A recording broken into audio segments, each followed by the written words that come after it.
일본 정부가 한국의 안보를 뒤흔드는 행동을 서슴없이 저지르고 있습니다. 넘지 말아야 할 선을 과감없이 넘나들고 있는데요. 자세한 내용 알아보았습니다. 일본의 차기 총리를 노리는 정치인 중 한 명인 고노다로 방위상이 적 기지 공격 능력 보유 논의와 관련해 한국의 양해는 필요 없다는 강경론을 펴 논란이 예상되고 있습니다. 8월 5일 일본 방위성에 따르면 고노 방위상은 전날 기자회견에서 적 기지 공격 능력 보유 논의를 둘러싼 일본의 방위정책 변경에 관해 한국이나 중국 등 주변국의 이해를 충분히 얻지 못한 것이 아니냐는 질문에 왜 한국의 양해가 필요한가, 우리나라의 영토를 방위하는 데에 라고 답했습니다. 또한 그는 중국과 관련해서는 주로 중국이 미사일을 증강하고 있는데 왜 그런 양해가 필요하냐고 반응했습니다. 한국 정부는 이러한 고노 방위상의 발언에 대해 논평할 가치가 없다고 밝혔고, 국방부는 한반도 유사시 대응은 한미 동맹이 중심이 돼 이루어져야 한다는 것이 우리 정부의 일관된 입장이라고 강조했습니다. 적 기지 공격 능력은 탄도미사일 발사 시설 등 적국 내에 있는 기지를 폭격기나 순항 크루즈 미사일로 공격해 파괴하는 능력입니다.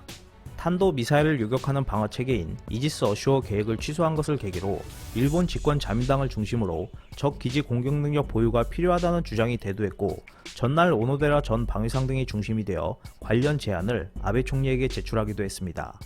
자민당 의원들은 적기지 공격 능력을 사용하는 것이 사실상 선제 공격이라는 지적이 나오자 논란을 피하기 위해 헌법의 범위 안에서 국제법을 준수하면서 전수 방위의 사고 아래 상대 영역 내에서 탄도미사일 등을 저지하는 능력이라고 설명했습니다. 일본 정부는 적기지 공격 능력 보유라는 표현을 직접 사용하지는 않았으나 상대의 영역 안에서 탄도미사일을 저지한다는 구상은 결국 적 미사일 기지를 타격하는 수단 보유를 사실상 촉구한 것이라고 일본 언론들은 해석하고 있습니다. 고노 방위상은 일련의 대응이 일본 영토를 방어하기 위한 것이라고 설명했으나, 일본이 북한의 미사일 위협에 관해 신경을 곤두세우고 있는 현실을 고려하면 이는 한반도에도 꽤 영향을 줄 수 있는 사안입니다.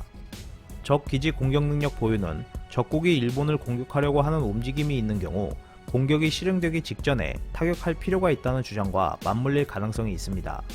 일본으로 날아오는 미사일을 요격하는 방식이 아니라 상대 영역 내에서 탄도미사일 등을 저지하는 구상을 만약 북한을 상대로 실행한다면 이는 한반도의 안보와 직결될 것으로 보입니다.